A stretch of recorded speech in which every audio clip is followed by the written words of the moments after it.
Friends, आज हम पढ़ने वाले हैं chapter number 4 from the diary of Anne Frank. ये चैप्टर बहुत इंटरेस्टिंग है और आपको बहुत इजी तरीके से समझ में आ जाएगा। अगर आप मुझे नहीं जानते हैं, पहली बार मिले हैं मुझसे या पहली बार मेरी वीडियो देख रहे हैं, तो इस वीडियो को लाइक करके जरूर जाना, क्योंकि आपको ये स्टोरी बिल्कुल मक्खन की तरह आपको रट जाएगी, बिल्कुल आपको समझ में आ जाएगी। तो चलिए स्टार्ट करते हैं, ठीक है। From the diary of Anne Frank, इसका ऑथर कौन है? खुद ही एन फ्रैंक है, जो कि उसकी ऑटोबायोग्राफी से एक एक्सट्रैक्ट निकाला गया है, ठीक है। इसकी थीम क्या है? Basically The lesson is an export from the autobiography of a young girl, Anne Frank. ये एक एक्सट्रैक्ट है एन फ्रैंक की ऑटोबायोग्राफी का, ठीक है। And tell about her experience keeping a diary as she have no friends. उसके पास कोई भी दोस्त नहीं है, कोई भी फ्रेंड्स नहीं है, उसके पास एक डायरी है, वो उसका एक्सपीरियंस आपके साथ शेयर करके अपनी डायरी के अंदर बताती है, और उसका एक्सट्रैक्ट हमारी बुक में दिया गया है, ठीक है। फिर है she express her thoughts in her diary, she name kitty. उसने अपनी डायरी का क्या नाम रखा था? किटी नाम रखा था, और उसमें अपनी सारी फीलिंग्स सब शेयर करती थी वो, ठीक है। She wrote while in heading with her family and 4 friends in Amsterdam during the German occupation of the Netherlands during world war 2। World war 2 के दौरान वो जब अपनी फैमिली और फ्रेंड्स के साथ छिपी हुई थी, तब वो उस डायरी में लिखती थी, ठीक है।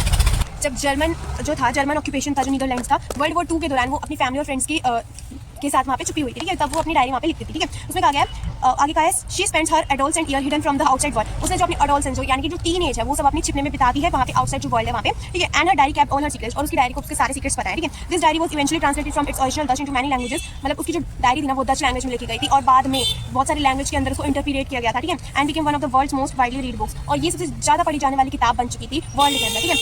फिर इंपॉर्टेंट करेक्टर स्केच, ये बहुत इंपॉर्टेंट है, ठीक है।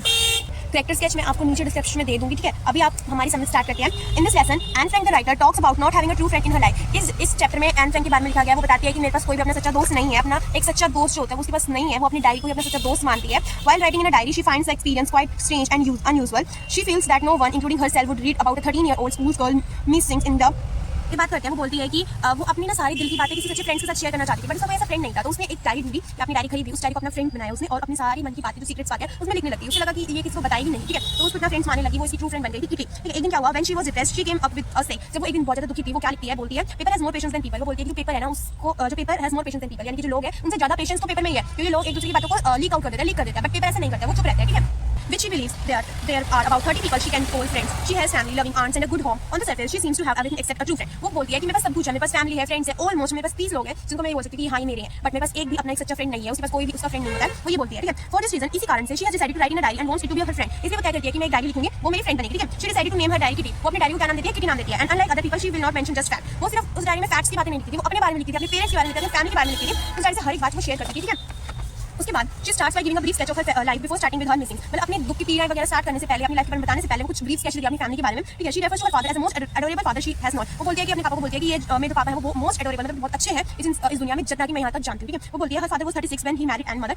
वो बोलती है कि उसके पापा 36 साल के थे जब उसकी मम्मी से उन्होंने शादी की थी, और उनकी माँ 25 ईयर्स की थी, ठीक है। Anne was born on 12 June 1929. वो बोलती Anne का जन्म कब हुआ था? 12 जून 1929 को उसका जन्म हुआ था। She had a 3-year-old sister. उसकी छोटी younger sister है वो, जो कि 3 साल की है। She lived in Frankfurt until she was 4. वो फ्रैंकफर्ट में रहती थी जब तक वो 4 साल की थी, ठीक है। When her father immigrated to Holland, जब उसके फादर का ट्रांसफर हुआ हॉलैंड में 1933 में, her mother followed him. उसकी मम्मी भी उनके साथ चली गई, ठीक है। And she along with her sister Margot was sent to Aschen to stay with her grandmothers. और वो एने और उसकी छोटी बहन मार्गोट, उन दोनों को उनकी दादी के पास भेज दिया गया था, ठीक है। And Frank was sent to the monastery school, उसको एक स्कूल में डाल दिया था वहाँ पे, जबकि वो 6 साल की थी, ठीक है। And was in 6th form, वो 6th स्टैंडर्ड में पढ़ती थी। हर टीचर वाज मिसेस क्यूप्रस, उसकी टीचर थी मिसेस क्यूप्रस। मिसेस क्यूप्रस उसकी हेड मिस्ट्रेस थी, जो कि बहुत ही काइंड नेचर की थी और उसको समझती थी, ठीक है। Both had a great love for each other, दोनों को एक दूसरे से बहुत लगाव था, बहुत ज्यादा फीलिंग्स थी, ठीक है। In 1941 her grandmother fell ill and had an operation. 1941 के अंदर क्या हुआ? एनी की जो ग्रैंडमदर थी वो बहुत ज्यादा बीमार पड़ गई, उनका ऑपरेशन भी हुआ था। शी पास्ड अवे इन, और उनकी डेथ वो मर चुकी थी, मतलब वो चली गई थी इस दुनिया से 1942 के 1 साल बाद, ठीक है। And deeply miss her grandmother and little candle for her on that years birthday. जब उसकी ग्रैंडमदर चली गई थी, तो जब उसका बर्थडे आया ना, उसने अपनी ग्रैंडमदर को बहुत ज्यादा मिस किया और उनके नाम की एक्स्ट्रा कैंडल जलाई अपने बर्थडे वाले केक पे, ठीक है।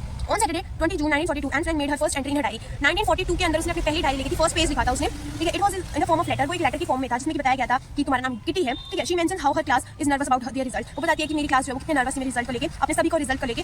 While the only subject she is unsure about is mathematics. उसको मैथमेटिक्स से बहुत ज्यादा मतलब अनश्योर थी कि मेरा रिजल्ट अच्छा आएगा या गंदा आएगा, मैथमेटिक्स को लेके, ठीक है। According to Anne के अकॉर्डिंग क्या कहती है? About a quarter of the class, मतलब 1/4 जो हिस्सा था क्लास का should not pass, वो पास भी नहीं हो सकता था मैथ्स में, as they did not participate in an activity. उन्होंने मैथ्स की कोई एक्टिविटी में पार्टिसिपेट नहीं किया हुआ था, ठीक है। फिर बोलते हैं Anne described her experience with her mathematics teacher. फिर आगे वो डायरी में बताती है कि उसका मैथमेटिक्स के टीचर का कैसा एक्सपीरियंस रहता है। मिस्टर कीजिंग जो उनका मैथमेटिक्स का टीचर है, and they called him punishing her for talking in the class. जो एन फ्रैंक थी ना, वो क्लास में बहुत ज्यादा बोलती थी, तो मिस्टर कीजिंग को बिल्कुल पसंद नहीं होता कि उनकी क्लास में कोई बच्चा बोल रहा है, तो वो बहुत ज्यादा चिढ़ते थे उससे, ठीक है। He gave her extra homework as punishment, उसको पनिशमेंट के तौर पे एक एक्स्ट्रा होमवर्क देते थे, और उनकी फर्स्ट पनिशमेंट क्या थी कि उसे ऐसे लिख के लाना था कि कौन सा टॉपिक है, चैट बॉक्स वाले टॉपिक, ठीक है। Concrete argument on how talking is a students trait. तो फिर बोलती है कि एक स्टूडेंट का हक है, उसका ट्रेट है, उसका जीन है कि वो बोलता है, ठीक है। She writes that she will try to better yourself herself. वो बोलती है कि मैं अपने आप को बहुत कोशिश करती हूँ कि मैं अच्छे रहूँ, मैं अपने को कंट्रोल करके रखूँ बोलने से, but she is almost sure, वो श्योर हो चुकी थी कि वो अपने आप को क्योर नहीं कर सकती इस चीज से। क्योंकि ये जो हैबिट है ना उसकी मदर से उसने इनहेरिट किया, ठीक है। उसकी मदर बहुत ज्यादा बोलती थी, वो यही बात अपने ऐसे में लिखती है, there is not much you can do about inherited traits. वो अपने इनहेरिटेड ट्रेट्स को नहीं रोक सकते, नहीं कंट्रोल कर सकते, ठीक है। Mr Keesing finds argument amazing but gives another essay to write when and did not change her nature. उन्होंने दूसरा ऐसे लिखने को कहा उसे कि तुम अपना दूसरा ऐसे लिखो एज पनिशमेंट, क्योंकि वो अपना नेचर चेंज नहीं कर रहे हैं। मिस्टर कीजिंग को ये बहुत अजीब सा लगता है, ठीक है। This time the essay was on the topic and incorrigible chatterbox, ठीक है। उसने चैटर बॉक्स को दोबारा ऐसे दे दिया। Mr Keesing had nothing to complain about the second essay, उनके पास कोई भी ऑप्शन नहीं था, कोई भी